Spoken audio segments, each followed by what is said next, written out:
Hello everyone, Neil Tappin here from Golf Monthly and welcome to episode 4 in our series called 24 Hours to Save Your Game in association with TaylorMade, in which we're trying to help our 18 handicapper Tom Clarke to make a lasting improvement to his game.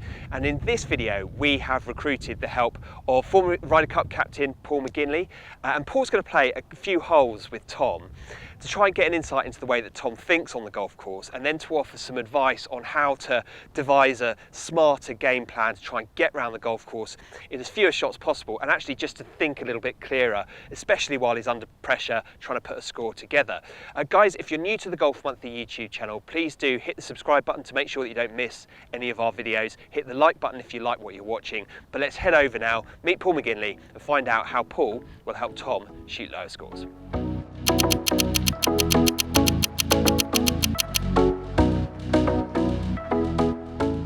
This is the first hole in Wentworth, your 18 handicap. So if we can make a 5 here, we're in business. All day long? All day long. Yeah. 6 is not the end of the world. It's one of the most difficult holes on the course. The good news is that bunker up the right is not in play. Mm-hmm. Okay? So that makes the fairway quite wide and the rough quite wide. Rough's not a bad thing.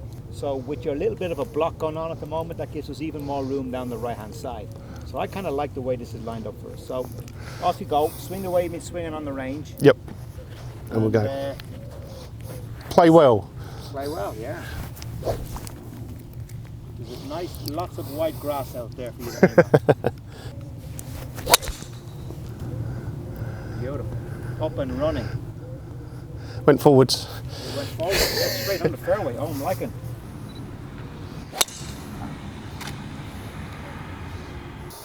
There's a lot of talk about laying up to your favourite number and all that. I don't really buy into that.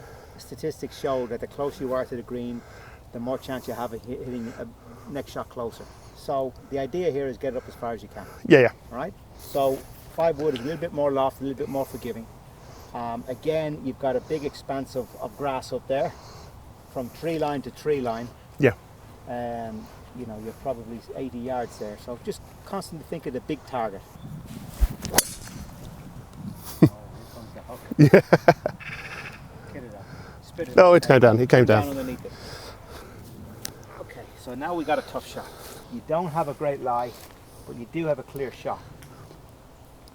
So the big key here is to not try to scoop it up in the air. The chances of hitting it high from that lie are slim because you're on a downslope and it's sitting down.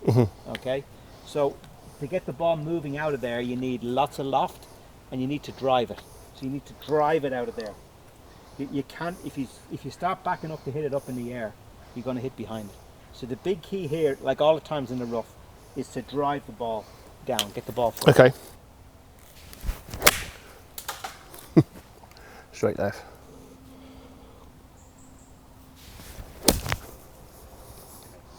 So that was the problem of trying to have it up in the air. Try to hit a fade out of the bunker. Right? Yeah, you're hitting it fade now. Make sure lots of loft on.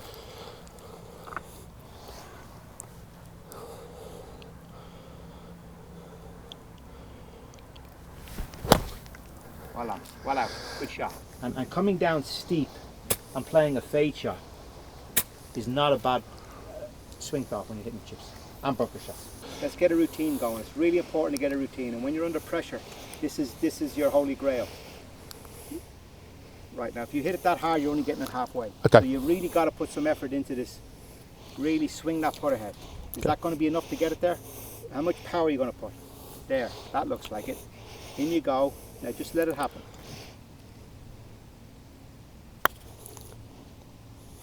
Okay. Yeah. Overhit it. Beautiful. Just didn't hit it. Good putt. And I'm seeing 138. A little bit of wind hurting, probably going to make it 142. Okay. So I got to step on it a little bit.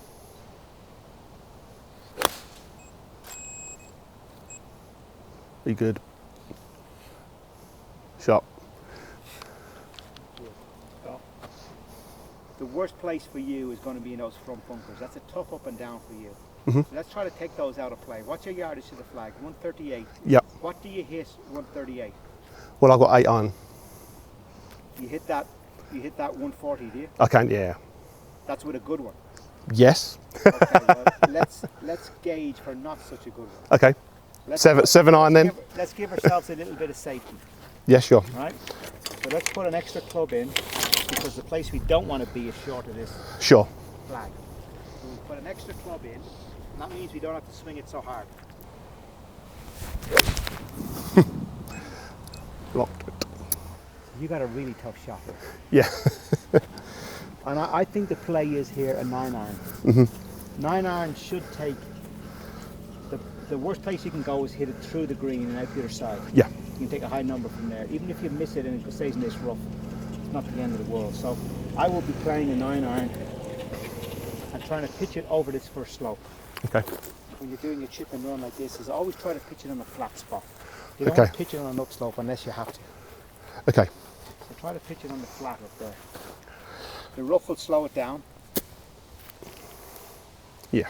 So a little bit of luck involved here, but you're out of position and we're just trying to get it back in position and give ourselves a putt on the green for par.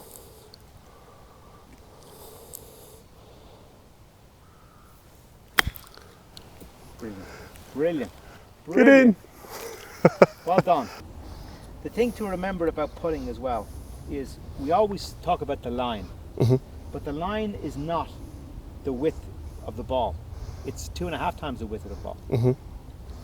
So really, that's why you practice with these gates.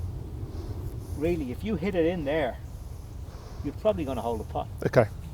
right? So make the target bigger rather than smaller in your own head.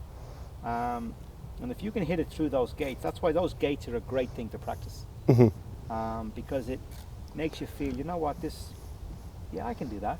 But if I say to you, right, you have to hit that line there, Tom, and if you don't hit that line, that's a tougher line to hit. Yeah, isn't it? much. Yeah. But you don't have to hit it. If your speed is right, the hole can be kind of that big. Yeah. Okay? So, use that as a reference point. And try to hit it between those 6 inches. Beautiful. How did that not break in? Right? Okay, so for me this one, that bunker up the left is not in play. If I hit in the bunkers up the right, I'm going to struggle with my third shot. It's going to be coming from distance. So even if I miss this fairway, I've got to make sure I miss it on the left. So as a result, I'll be playing the fade from here. Starting at the left edge of the bunker. And just let it fade back in the fairway. Come back. Great shot. Right, so I played that in the safety part and I moved it back on the fairway. That first bunker up the right hand side is not in play. Yep. So let's make the targets big for yourself. You've got 100 yards of grass there from tree line to tree line.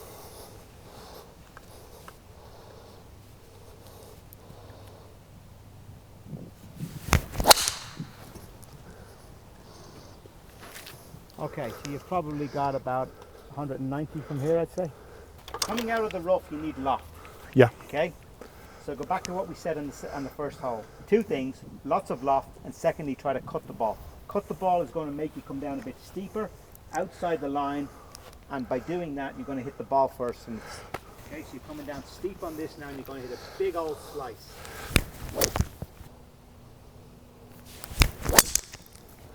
Yeah. What a shot. Get up. On the green. Now this is a piece of sand here. Now you're entitled to clean it up if you want, but we're not going to do that. We're gonna. Okay, we're going to use that as a reference. Yeah. Right, that's already there. We're not going to. We're allowed to leave it there.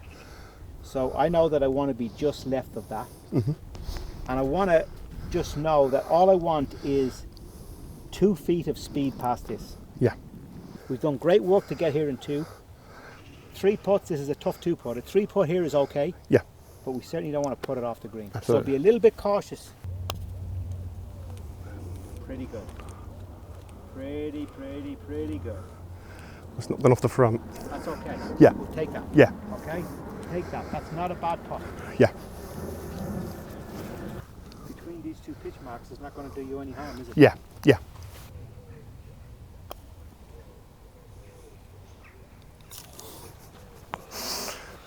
snake there today. I know. Much luck with the putts, are you? That was close. It was close.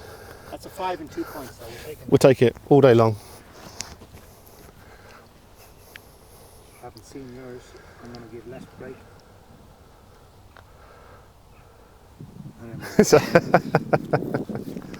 Okay, so Tom has just finished playing 3 holes, the first 3 holes here at Wentworth with Paul McGinley. I thought it was a fascinating sort of insight into the way that he thinks and the way that he wants you to think. Yeah. Tom, what, just from watching him play, what did you learn just by watching him? Well, it was obviously a pleasure to play 3 holes with him, obviously. I think there's some great comments that he said, especially like playing within yourself. Don't try and do something too crazy, because that's where the chances are that you're going to really have a really big score. Also, his insight, like hitting out the rough and trying to hit a crosser fade, it was brilliant stuff that I hadn't really heard before.